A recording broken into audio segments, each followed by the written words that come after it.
చలికాలం, జరభద్రం. అప్రమత్తంగా ఉండాలంటున్న వైద్యులు. రోగనిరోధక శక్తి తక్కువగా ఉన్న వారిపై వైరస్ దాడి. పెరుగుతున్న న్యూమోనియా, అస్తమా కేసులు. చల్లటి వాతావరణంతో జలుబు, దగ్గు, గొంతు నొప్పి, ఫ్లూ జ్వరం, ఆయాసం, స్వైన్ ఫ్లూ కేసులు పెరుగుతున్నాయి. Asthma, COPD, chronic obstructive pulmonary disease, allergy, pneumonia తదితర శ్వాసకోశ వ్యాధుల ముప్పు పొంచి ఉంది. శ్వాసకోశ వ్యాధులతో రోగనిరోధక శక్తి తక్కువగా ఉన్న వారిపై వైరస్ త్వరగా దాడి చేస్తుందని వైద్యులు హెచ్చరిస్తున్నారు. చెస్ట్, ఉస్మానియా, గాంధీ, ఫీవర్ ఆస్పత్రుల ఓపీ విభాగానికి వచ్చే రోగుల్లో సీజన్కు సంబంధించిన కేసులు పెరుగుతున్నాయి. తేమ శాతం. వాతావరణ మార్పులతో చల్లటి గాలులకు శరీరం తెల్లగా పొడిబారినట్లు మారిపోతోంది. పెదవులు పగిలిపోయి, ముఖం కాంతిహీనంగా మారుతోంది. అరికాళ్లు పగుళ్లు ఏర్పడుతున్నాయి. శరీరంలో తేమ శాతం తగ్గడంతో చర్మ రక్షణ శక్తి తగ్గి దురదలు వస్తాయంటున్నారు.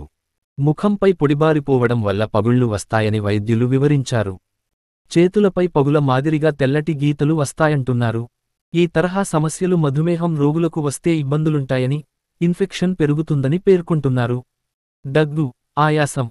వాతావరణం చల్లగా ఉండడంతో ప్రజలు సివియర్ అలర్జీ బ్రాంకైటిస్ బారిన పడుతున్నారు. వాతావరణం మార్పుతో వైరస్ శక్తివంతం కావడంతో ప్రజలపై దాడి చేస్తోంది. దీంతో దగ్గు, ఆయాసం, గాలి పీల్చుకోవడం వంటి సమస్యలతో బాధపడే వారి సంఖ్య బాగా పెరిగింది. 5-6 రోజుల్లో తగ్గే జబ్బు, అలర్జీలు ప్రస్తుతం వారం నుంచి 2 వారాలు ఉంటున్నాయని వైద్యులు తెలిపారు. న్యూమోనియా, అస్తమా వంటి జబ్బులు కూడా పెరిగాయంటున్నారు. అస్తమా ఉంటే అవస్థే. అస్తమా, న్యూమోనియా, సిఓపిడి, గుండె వ్యాధులతో బాధపడే వారికి చలికాలం కష్టమేనని వైద్యులు అంటున్నారు. చల్లటి ప్రదేశంలో తిరిగినా, చల్లటి ఆహారం తీసుకున్నా, ఏసీ గదుల్లో ఉన్న అస్తమా సమస్య పెరుగుతుంది.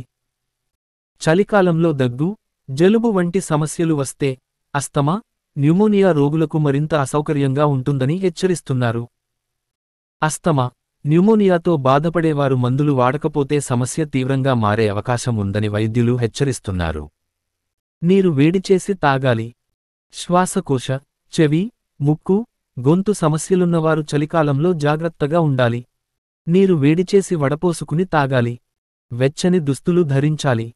శరీరం పూర్తిగా కవర్ అయ్యే విధంగా జాగ్రత్తలు తీసుకోవాలి. చల్లటి పానీయాలు, ఐస్ క్రీంలు తీసుకోవద్దు. గొంతు నొప్పి ఉన్నవారు ప్రతిరోజూ 2 సార్లు వేడి చేసిన నీటిలో కొంచెం ఉప్పు వేసి వాటిని పుక్కిలించి ఉమ్మి వేయాలి. 5-6 సార్లు చేయాలి. ఇలా ఉదయం సాయంత్రం చేస్తే గొంతు నొప్పి తగ్గే అవకాశముంది. ఫ్రిడ్జ్లో పెట్టిన నీరు తాగొద్దు. వేడి ఆహారం తీసుకోవాలి. ఈఎన్టీ సమస్యలున్న వారు వైద్యులను సంప్రదించి వారి సలహాలు పాటించాలి. గుండె జబ్బు బాధితులు జాగ్రత్తగా ఉండాలి. చలికాలంలో గుండె జబ్బులు ఉన్నవారు జాగ్రత్తగా ఉండాలి. బ్లాక్స్, కొలెస్ట్రాల్ ఉన్న వారిలో రక్తనాళాల్లో పగుళ్లు ఏర్పడే అవకాశం ఉండడంతో గుండె వైఫల్యం చెందే ముప్పు ఉంటుంది. కొన్నిసార్లు ఇన్ఫెక్షన్ల వల్ల కూడా రక్తనాళాలు రప్చర్ అవుతుంటాయి. చలి ఎక్కువగా ఉంటే వాకింగ్ చేయొద్దు. అధిక బరువు, అస్తమా, గుండె జబ్బులున్న వారు వాకింగ్ విషయంలో అప్రమత్తంగా ఉండాలి. చలికాలంలో స్మోకింగ్ చేయడం మానివేయాలి. స్మోకింగ్, విషపదార్థాల వల్ల ముప్పు ఏర్పడుతుంది. ఆల్కహాల్ తీసుకుంటే గుండె సమస్యలు వస్తాయి. గుండె, ఊపిరితిత్తులు, కిడ్నీ బాధితులు అప్రమత్తంగా ఉండాలి. మధుమేహ రోగులు చల్లటి ప్రదేశంలో పడుకోవద్దు. పొగమంచు బారిన పడకుండా ఉండడానికి మాస్కులు ధరించాలి. గోరు వెచ్చటి నీటితో స్నానం చేయాలి. చలిగాలి ఉన్న సమయంలో వృద్ధులు బయట తిరగొద్దు. డాక్టర్ గోపీకృష్ణ రాయుడి, సీనియర్ ఇంటర్వెన్షనల్ కార్డియాలజిస్ట్, యశోద ఆస్పత్రి.